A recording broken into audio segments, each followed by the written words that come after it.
आधुनिक भारत का सूत्रधार करने वाले देश के पूर्व प्रधानमंत्री राजीव गांधी का जन्म 20 अगस्त 1944 को हुआ था। महज 40 साल की उम्र में देश के सबसे युवा और 9वें प्रधानमंत्री होने का गौरव हासिल करने वाले राजीव गांधी को आधुनिक भारत का शिल्पकार भी कहा जाता है। वो पहले ऐसे व्यक्ति थे जिन्होंने देश में तकनीक के प्रयोग को प्राथमिकता देकर कंप्यूटर के व्यापक प्रयोग पर भी जोर डाला। भारत में कंप्यूटर को स्थापित करने के लिए उन्हें कई विरोधों और आरोपों को भी झेलना पड़ा, लेकिन अब वह देश की ताकत बन चुके कंप्यूटर क्रांति के जनक के रूप में जाने जाते हैं। राजीव गांधी महज एक नेता ही नहीं बल्कि उससे भी एक कदम आगे एक स्वप्न दृष्टा थे। राजीव गांधी ने एक मजबूत भारत का सपना देखा था, जिससे गांव-गांव तक हर सुविधा पहुंच सके, जो तरक्की की नई मिसाल कायम कर सके और जिसका हर नागरिक पढ़ा लिखा हो।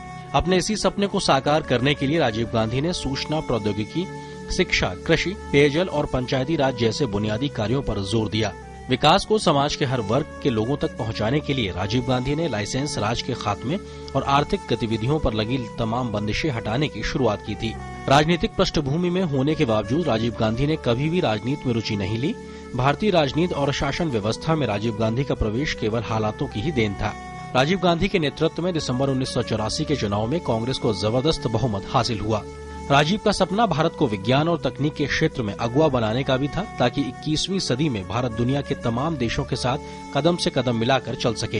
राजीव गांधी का ध्यान समाज के कमजोर और वंचित तबकों पर खास रूप से रहता था। इसी वजह से उनके कार्यकाल में हथकरघा, पावरलूम, खादी, खाद्य प्रसंस्करण और लघु एवं कुटीर उद्योगों को बढ़ावा दिया गया। साथ ही ग्रामीण दूरसंचार नीति पर भी विशेष ध्यान दिया गया।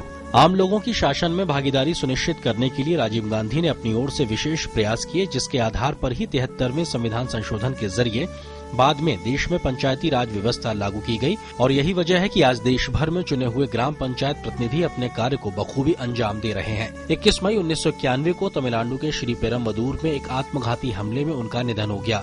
इस दिन को आतंकवाद विरोधी दिवस के रूप में भी मनाया जाता है। राजीव गांधी को मरणोपरांत भारत रत्न से सम्मानित किया गया। राजीव गांधी आज भले ही हमारे बीच में मौजूद नहीं है, लेकिन उनके बताए रास्ते पर चलकर आज भारत विकास के नए आयाम गढ़ रहा है। Bureau report, DD news.